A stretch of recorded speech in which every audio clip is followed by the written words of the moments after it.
Congratulations, you've decided to bake your own bread. And what an amazing choice. Sourdough is the original recipe. Well, my name is Amit Chopra from Simply Food, and I'm going to teach you the simplest sourdough recipe. After you learn this, you'll never want to buy a store-bought bread again. That's my promise. To make sourdough bread, you're going to need a sourdough starter. Now, a sourdough starter is nothing but equal amounts of flour and water mixed and let it rest for about 5 to 7 days so that it develops its own colony of yeast that you can use for fermentation in your bread. Now, if they sound like too many big words, I'm just going to put a link in the description on how to make your own sourdough starter. If you already have one, continue watching, otherwise jump to that video. Alright, this is step 1. To an empty mixing bowl, add 400 grams of all-purpose flour, and to that 400 grams of all-purpose flour, add 240 grams of water. Now, we're just going to mix these two together. Let's give that a good mix.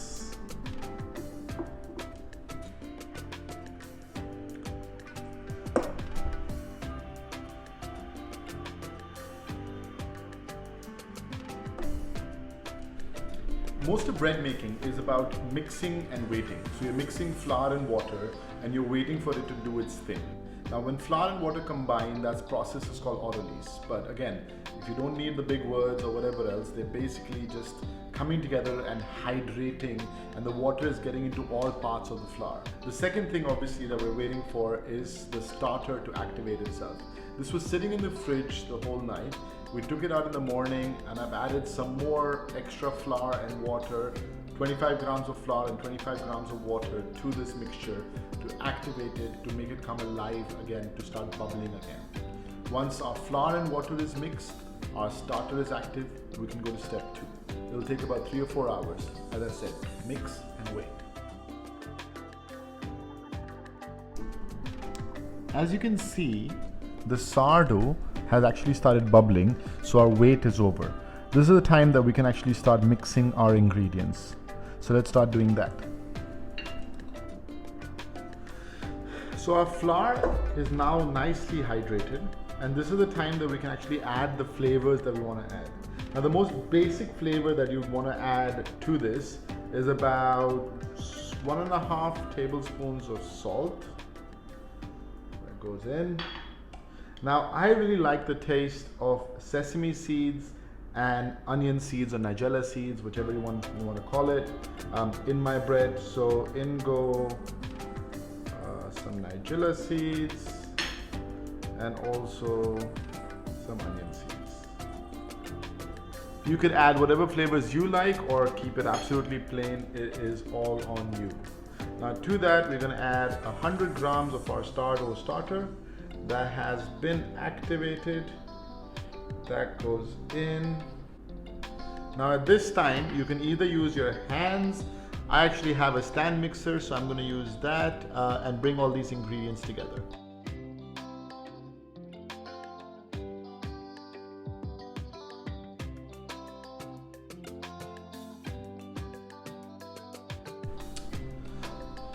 Right, this has spent about 5 minutes in the stand mixer, and as you can see, at this stage your dough is going to be sticky, but it's not going to flow, and it might feel a little difficult to manage, but fear not, this is exactly what we're looking for. So as you can see, try to take it off the sides. If you can use your hands to handle it, try to do it as soft as possible. And we're just trying to develop some gluten strength over here by folding the dough onto itself, right? This dough is about close to 70% hydration, and that's why it's behaving that way. That's going to be beautiful when it comes time to cook. It makes a really fluffy bread and a really nice bread eventually. So let's wait, keep this aside, let it rest for about 3 or 4 hours, and we'll come back to it and see what happens.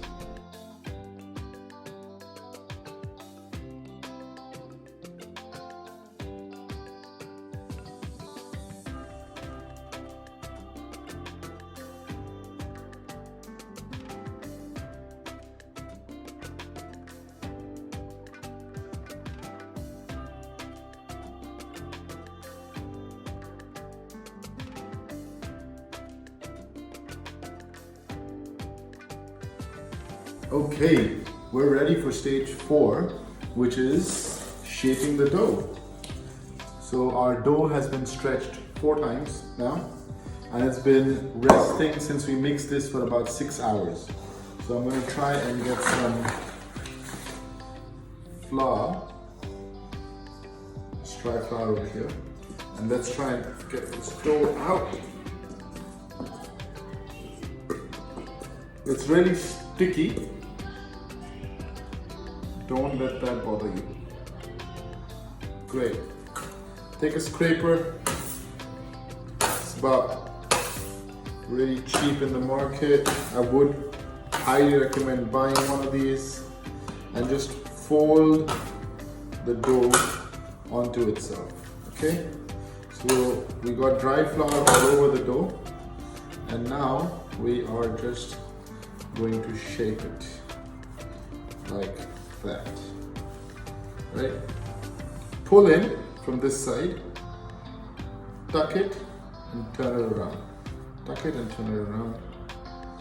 If the dough starts sticking again, this is the time to use flour and tuck the flour into the dough, just like that.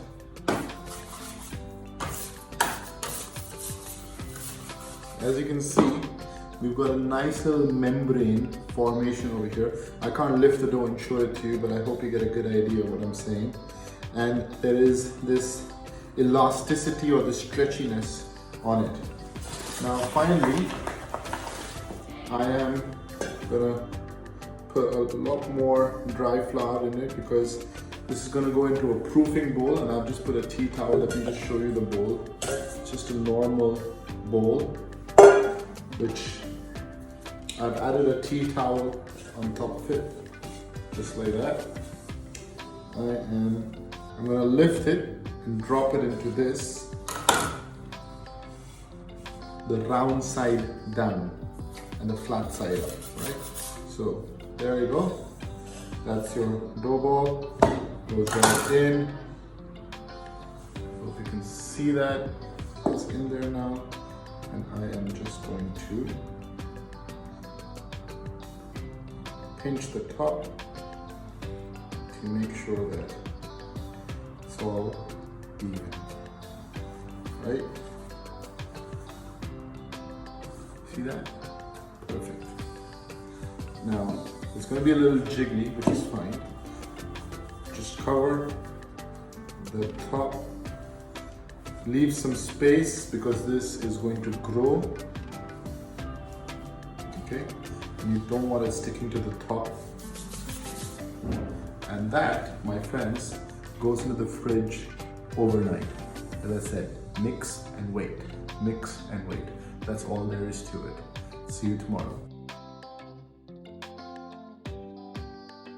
Welcome back to day 2 of our bread making. I told you this is a mix and wait game. So a few things we've done. Last night, if you remember, we put our dough in the fridge, and that it fermented overnight. I woke up this morning, I took the dough out and I just put it outside of the fridge so that it gets back to room temperature. And since then, the dough has risen to about double its size. Okay. Now there's a lot of air in this dough, so we're gonna just add a little bit of flour on top of this, create a non-stick surface. And this is gonna be a little tricky, because you're gonna need anything that is a solid cast iron pan, or you could use a Dutch oven, whichever one that you have, but something that radiates heat quite well. And I'm gonna flour this side of the pan as well. This is all to make sure that nothing sticks together. And this is my way of getting the dough out of the proofing bowl. So we just put the pan on top of the proofing bowl, and we go that way. Now comes the point of taking away that, and this, I'm imagining, would be a little sticky, which it is. Alright, I managed to get the sourdough out into the pan, even though I had a little bit of a fail moment over there. because I don't think I've floured the surface of the sourdough enough and it's stuck a little bit to the towel, but all it does essentially is just, it spoils the shape of the top of the sourdough a little bit. I'm just gonna make sure that I flour it well and it's ready to go. It's still jiggly, as you can see. That means that it has a lot of air trapped in it. This will go into a very hot oven, as hot as it can go, for the first 3 or 4 minutes so that we can get an oven spring, which basically means that this bread is going to rise with all the hot air that's inside it. And then we're going to lower the temperature so that we can cook it from the inside. So let's go.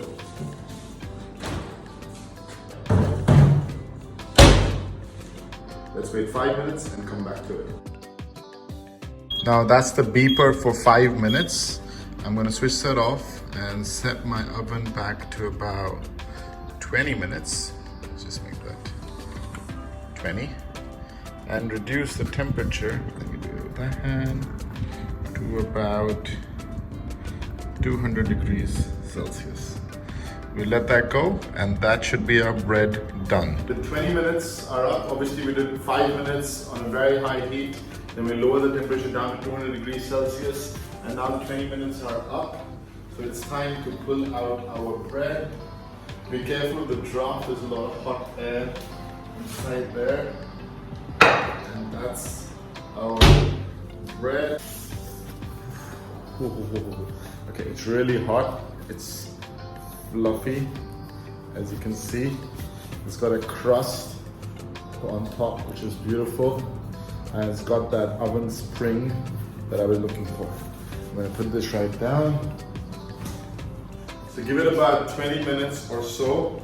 And for about 2 people, if you're having a slice or 2 a day, this could easily last you about 4 or 5 days. And trust me, there was a lot of mixing and waiting, but this is the simplest bread recipe that you could get. Essentially your flour, your water, your sourdough starter, salt, I put a couple of seeds in it, mixed all of that together. We shaped it, we put it in the fridge overnight, we took it out in the morning, put it in the proofing basket, let it rise, then we put it in a nice little hard cast iron pan, shove it in the oven, and it's all done. As easy as that. I hope you guys make your sourdough. Please don't forget to subscribe to my channel. I'm going to be putting a lot more breads out there because that's my real passion. Share this video and let me know in the comments how did your bread turn out. And if you have any questions about sourdough making, I'll be more than happy to answer those. Time to sourdough. See you guys later. Ciao, ciao.